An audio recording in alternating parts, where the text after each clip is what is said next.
Why, hello! We are at the end of 2022, which means that this list I've been keeping of all of the games and books and movies that I've watched in 2022 they're done. They're done. So I figured I would go through them and just give some quick thoughts.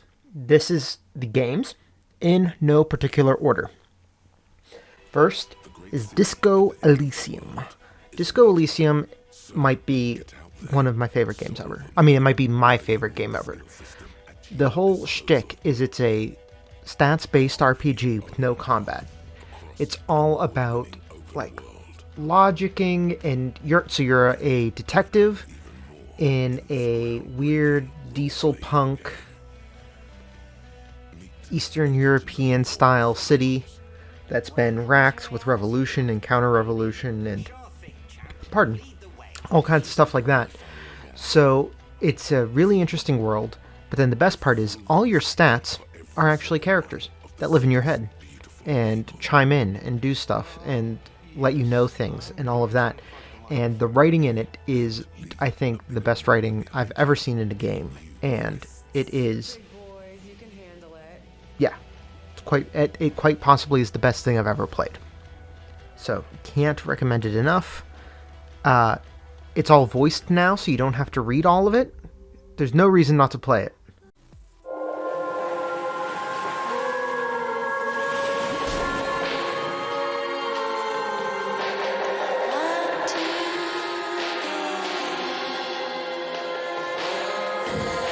Get up, detective. One last time.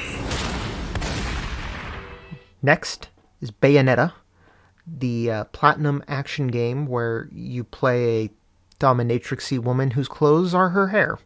It was very strange. It was very heavy on style, obviously. I mean, that's what it's all about. And the combat felt good. Just not necessarily exactly my jam. But no, I'm still glad I played it. I don't remember how I got it, but you know, things collect in your Steam library now and again, and I'm glad that I took the time to play it because the combat did feel very, very, very good.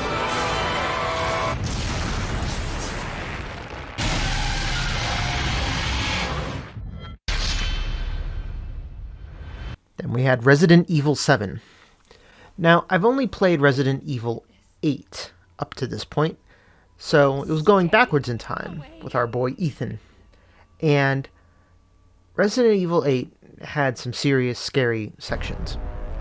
Specifically the dollhouse. The, what was it called? The Benviento Estate. Very, very scary. I was very scared when I played that. However, I think overall I was more scared in 7. I never felt like I had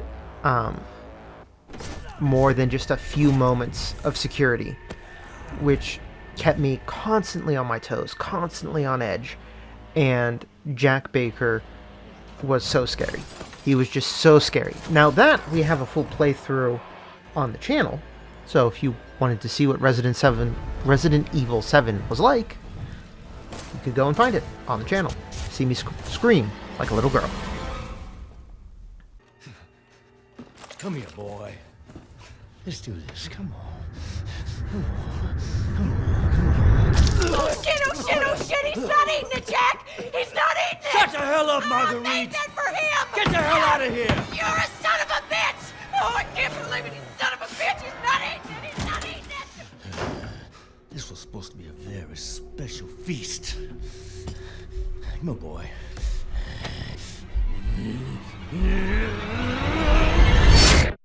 Welcome to the family, son.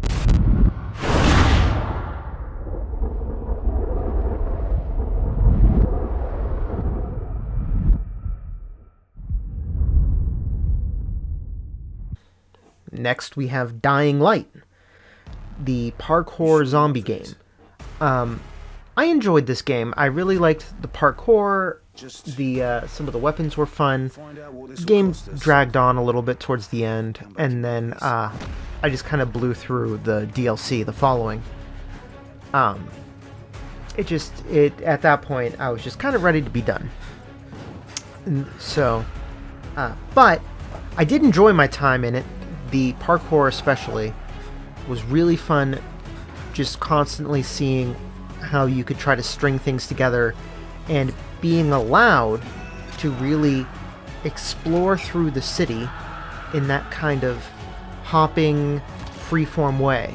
The technology they used to delineate the climbable surfaces was very interesting, and really allowed you a lot of variety in how to traverse the city. Remember that. Crane, get this done.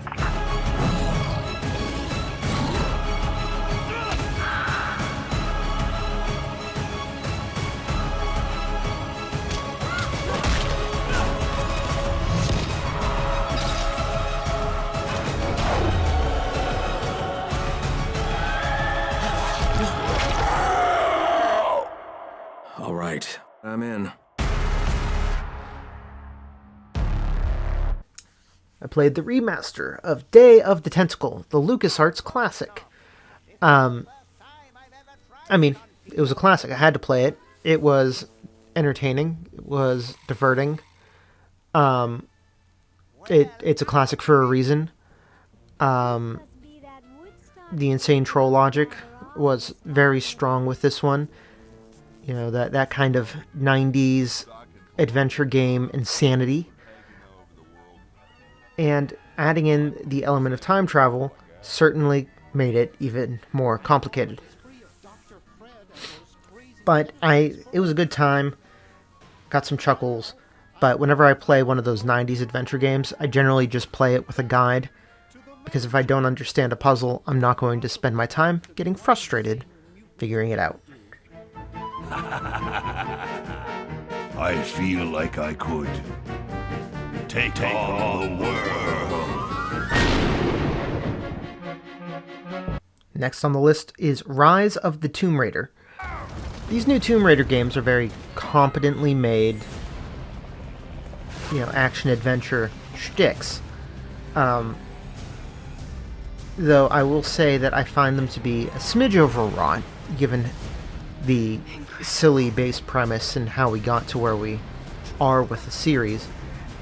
I also find that the Rise of the Tomb Raider and Tomb Raider, the reboot, have a little bit of gameplay bloat, adding in things like skill trees and crafting, but they weren't really needed or utilized in an interesting way.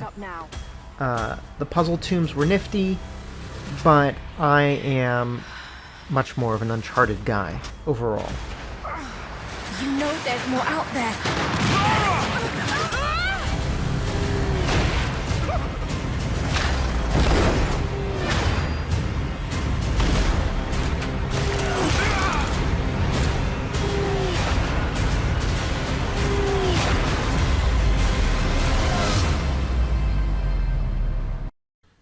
I played The Outer Wilds, which is a truly unique, fascinating, and fantastic experience. It is a time loop game, but it's all about the puzzle and exploration in the time loop. I think it's every 25 minutes or so. The day resets, but you keep knowledge that you had on previous loops. Now, what makes this game also very special, if you haven't seen it, it's a space game. So you have these tiny little planets you're hopping between. But everything is a physics sim. And they show that very early on, where they show some balls in a museum that roll slowly as that planet's moon moves around the planet. Everything is affected by gravity. You can use it to your advantage. Sometimes it's to your disadvantage, but it's always very interesting. The puzzling was very satisfying. The exploration of the concepts it laid out was thorough, and it's one of those games where you feel clever as things unfold in front of you, rather than feeling frustrated or dumb or anything like that. Definitely a firm recommendation. Our next one, The Forgotten City, is also a time loop game. So this was based on a Skyrim mod and was eventually then spun off and fleshed out into a full game. Still tiny studio. It's very impressive work for, I think, a core team of 3, maybe 4 people. Really fleshed out a full game of a much higher polish than you would expect. So the gimmick for this game is you are stuck in this city, and the city lives under the golden rule. If you break, the laws, these golden statues come to life and start killing everyone. And you have to hop into a time loop portal to go back to the beginning of the day before anyone's broken time loop. Or broken the golden rule, rather.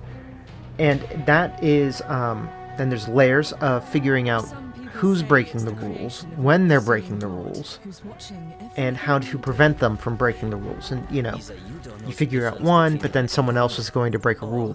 Later, you set up different situations. Sometimes you might break the rule on purpose, just to reset the loop. There's a fun little investigation to it. It doesn't have much in terms of extraneous stats, or extraneous gameplay mechanics bolted on there. I do almost wish that they had the budget and people to make a fuller game, but for what they designed, it is perfectly scoped, just as long as it needs to be, and I found it a very satisfying experience. Salve, friend. I'm Galerius. I'll tell you this much. I hate the fact that my survival depends on the common sense of other people. Then you know what I'm talking about. I played Splinter Cell Chaos Theory this year. The Splinter Cell games are very of their era in terms of stealth. It's all about light and shadow and guard patrols and whatnot. But you just can't... I don't know of any other stealth protagonist that just has the same feel as Sam Fisher.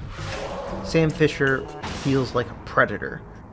If you play Metal Gear Solid 5, Snake feels dangerous, but he doesn't feel like a predator in the same way. The game is obviously very dated. There were frustrations in getting it to run as I wanted, getting it to control in a way that I felt satisfying. But one thing that the Splinter Cell games, or at least these early ones, have that I kind of want to see somehow utilized in modern gaming is variable walk speed for keyboard and mouse players. Obviously, with controllers, the analog sticks, you can vary the walk speed, but much more easily. But with PC players, that doesn't happen very often. I was able to use my mouse wheel to control how fast I was going, and then that lets the game use your speed for, things like sound and whatnot, in a much more interesting way than a single toggle, full speed, low speed. It was a good time.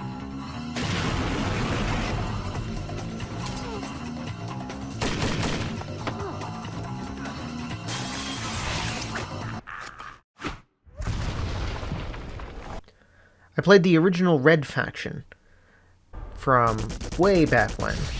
Now, this doesn't have the famed destructibility of Red Faction Guerrilla, but it did have a lot of the same design philosophy, including being able to blow up lots of stone and kind of tunnel my way around the mine sections. The game was relatively short and definitely very old, but if you like playing old shooters, just to kind of get the feel for them, this is one I would recommend.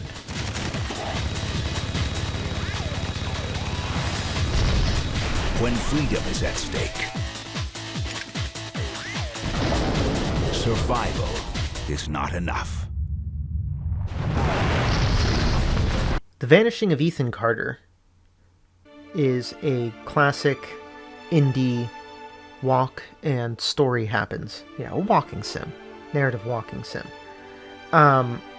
It was quite well made, though I will say that in this genre, it's very fierce competition. So what The Vanishing of Ethan Carter had was a lot of early use of photogrammetry. So very high-res photo scans to make the models that were used in the game. Now, I mean, Epic makes that free with a huge library for the Unreal Engine now. That's not nearly so special a thing. And its writing, well, fine, doesn't hold up to something like What Remains of Edith Finch.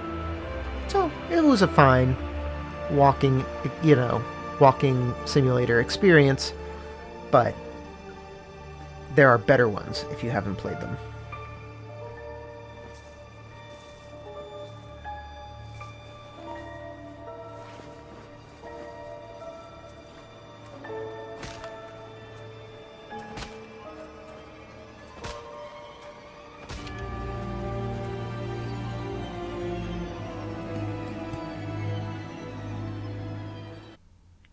The Hex was quite an experience. The Hex was made by the same guy who made Pony Island and Inscription. It is actually in the same set, probably in the same universe as Inscription. If you're familiar with the way this guy does things, you understand that probably is about the best answer you can give to anything. And you play through in rapid fire a wide variety of game types in this one game. The narrative starts off so mysterious, and it ends up taking twists that I wasn't expecting.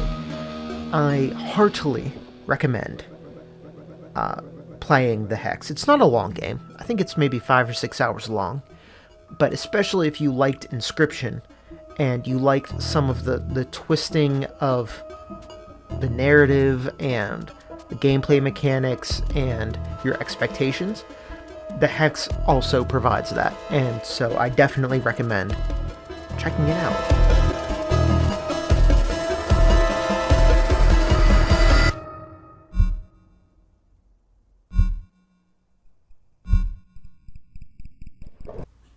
Brutal Legend is the Double Fine real-time strategy action game based on metal music starring Jack Black. Now, I don't have a shorter description for you that would actually capture the spirit of the game. It was fun. It had some nifty ideas. There were, and it had, nothing Double Fine makes is lacking in style. And this definitely nailed the style. Jack Black and Jennifer Hale and everyone gave great performances. The world building was fun. Tim Curry gave a scenery chewing performance. It was fun. The complaints I would have about it are that the strategy wasn't necessarily well balanced in some of the campaign missions. You could gimmick your way through some of them, and that's kind of what I did on some of them, just because I was annoyed by what I, in theory, was supposed to do. Hold on a second. And the other thing is that a lot of the background story that you needed to make sense of missions, of the main story, were in these non-required, very easy to miss, like story pickup locations, story collectible locations. So I was getting like these conversations where it's like, oh, that's the sea of black tears, and Jack Black, your character's like, oh man, we got to be careful about that.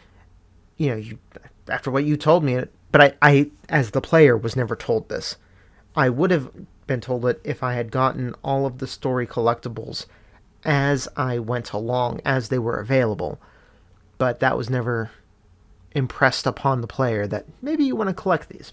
So points off for that, but otherwise, rather enjoyable. I played the first Telltale Batman game.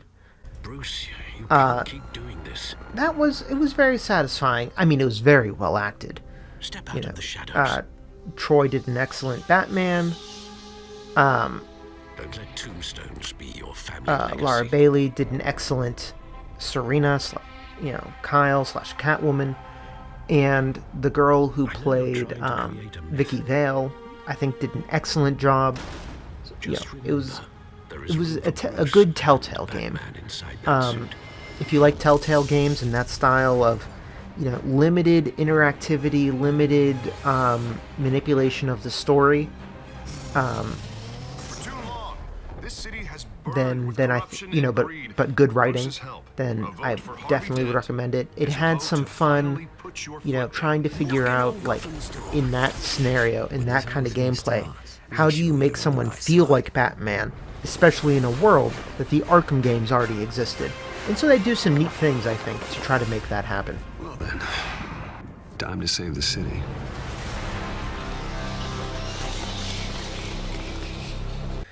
I played the first Dead Rising game.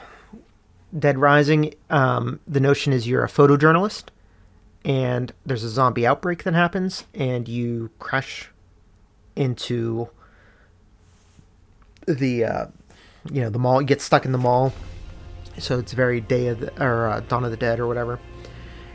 And but you're fighting zombies.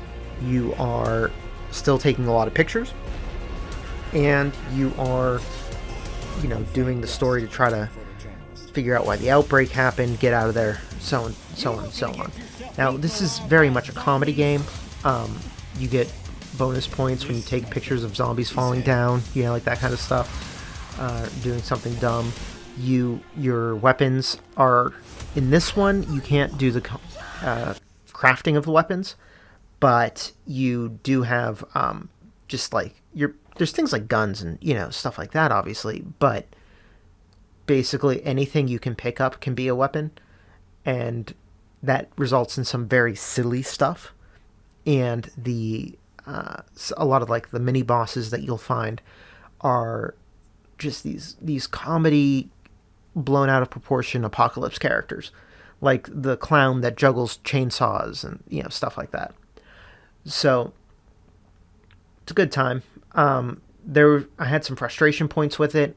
It's a timed game, where, like, you're there for 3 days, time's always moving forwards, and you have to hit events at specific times, which I find frustrating for the most part in games. It kind of worked here in a way that didn't terribly frustrate me, but that's because I didn't care about trying to, like, 100% the game. So there were a lot of side missions I just didn't care about. But if I wanted to 100% the game, that would become very, very annoying. I played through Tropico 6. Tropico 6 is a good time. I've played all the Tropicos since 4. I'm rather fond of them. They hit that right, thing between serious and silly, like serious economic sim, and then silly overlay of all of the Tropico personalities and whatnot. 4 is still my favorite, but I did enjoy some of the stuff we had going on here. Not really a lot to say other than, it is what it is. You're El Presidente of, the little Caribbean island. You're building up the economy, running the people. You have to try to win in elections or get them close enough that you can rig them. Deal with potentially, rebels. Deal with the superpowers trying to push you around. And yeah, that's what we have. That's what we have there. Tropico 6 had some fun innovations with like the international crime system that I would love to see more thoroughly explored by either this or another like city building title. And the idea that you had multiple islands was a big change. Which, the way I played it, just meant that I had a larger map. But, I mean, I appreciated the larger map, so I won't complain. Presidente. Between the peaceful and heavenly islands of the Caribbean, there's a sanctuary for young and old, rich and poor, and it is yours. Is this the real deal? Is this just fantasy? No, this is Tropico 6!